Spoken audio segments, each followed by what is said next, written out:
friends, a Star Thrifter, and I thought, in regards to doing this video, how sales were last week, I thought I'd put on some Barbiecore. Anyhow, I just thought it was kind of different, but anyhow, kind of cute.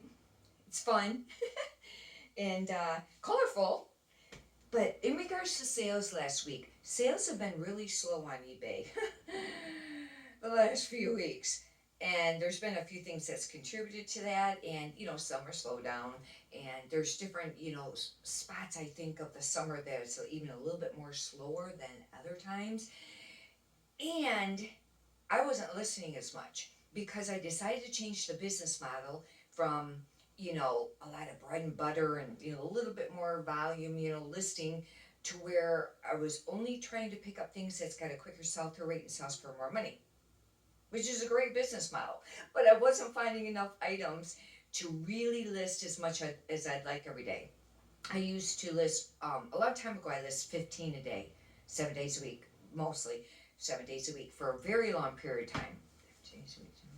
And then I tried to go 20, or 25, but I didn't ever really have enough inventory, plus it's a lot of work.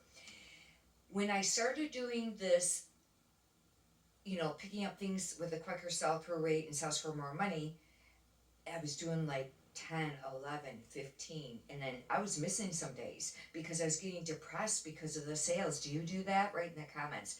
It's very depressing, and I know you have to take the emotion out of owning a business. And I've owned another business for over 35 years, a cleaning business, but it doesn't have this extreme highs and lows. It kind of more pans out. There's times you make more money. It depends on what account you get. And but anyhow, in regards to this, we're dependent on sales. And anyhow, I'd like to go over this. I will let you know what the numbers were this last week and the week prior, and maybe the week prior to that. But um, it all depends on your business model, on what you want to do. If you want to be a volume seller, then you can pick up a lot of bread and butter and get it listed. And if you're listing, 30, 50 a day, that's really great. But with clothing, it is about volume. But you can start running out of storage space, and you just have to make that decision, on what you'd like to do. And I still pick up bread and butter brands, but trying to pick up stuff that's going to sell a little bit quicker for a little bit more money, even with the bread and butter. But I have a few that's average. But I mean, if you have if you wanted to do just bread and butter, and that's also another business model. Anyhow, on eBay last week, that would be 8/13 through 8/19. Sales were $903.76. That's really low. Like, a lot. Should be like 1900, if it was a great week. Sales tax they collected was $37.42. The fees were $333.64. That leaves me a net of $532.70. That is terrible. And there was 33 sales. The average sales price was $27.39, and my cost of goods on that was right around $110.55. Poshmark sold, and this was low too on Poshmark, really, because lately I've been listing more on Poshmark, and it's been increasing the sales some. But sometimes it was average around this, but I've been really increasing it since that, this amount. Sales were $110. Fees were $22, shipping discount $202. It leaves $85.98. Combine the two sales of Poshmark and eBay, it's $1,013.76. And you say, oh, that's pretty great. Times that by 4, if you go 4 weeks in a month, that's like 4,000. However, there's a lot of things you got to subtract from there. First, we got to subtract the fees from both eBay and Poshmark, and also the sales tax. The fees combined is $357.66. The sales tax that eBay collects, because they show it separately, Poshmark, as far as I can tell, does not show it separately, was $37.42. That leaves a net of $618.68. That's terrible. That bottom number should be not lower than 900, 1,000.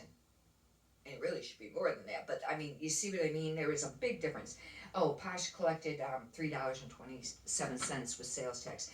But that is just how some weeks go, with eBay. And it's really hard, and you just got to really kind of tough it out. I know that there's a lot more competition and, selling. A lot more people are doing the reselling. In fact, I wrote a few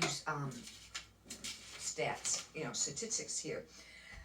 In 2023, eBay has 132 million active buyers and over 18 million active sellers. 28% of those active sellers are US based. And that's still a really great, margin. You have a lot more buyers than sellers, but still, I know that the amount of sellers, I did not Google or check that out to see the increase on that portion there. But eBay, and I had it on another piece of paper and I don't have it on this, eBay did show a drop in buyers, a percent. And Poshmark, they have 7.8 million buyers and 8 million sellers. They actually have more sellers than buyers. Do you see the difference?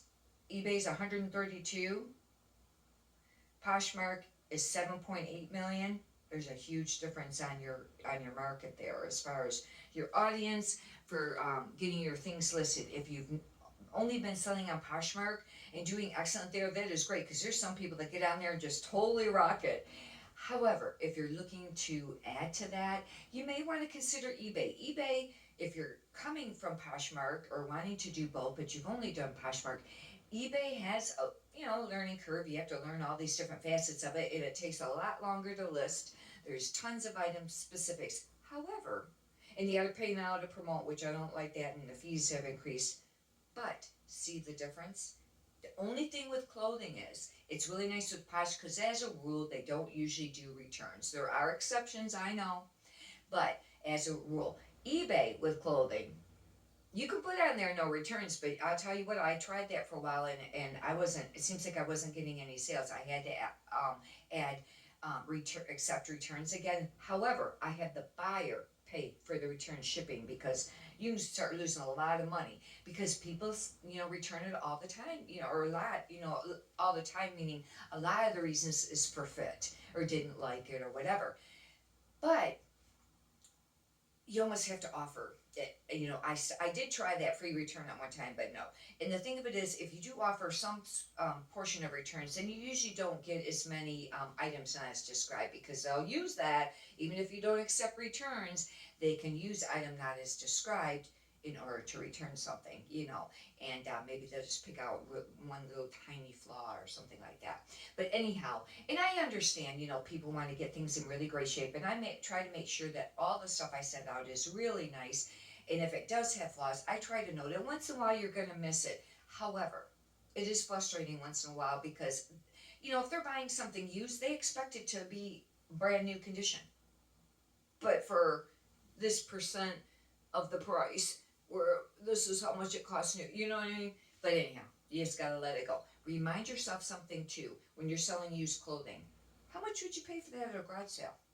Now, I know a lot of people don't have time in our garage sale and things like that, but you know what I mean?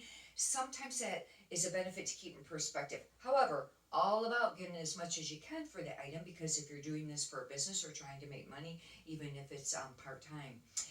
And but I thought I would share some of that information with you, and if you'd like, you can subscribe. I got a lot of other videos up regarding eBay and also Poshmark, and what sold videos, and tips on both. Poshmark jail at one time, and if you could push the thumbs up button, I'd greatly appreciate that too. Many prosperous sales to you. Thank you.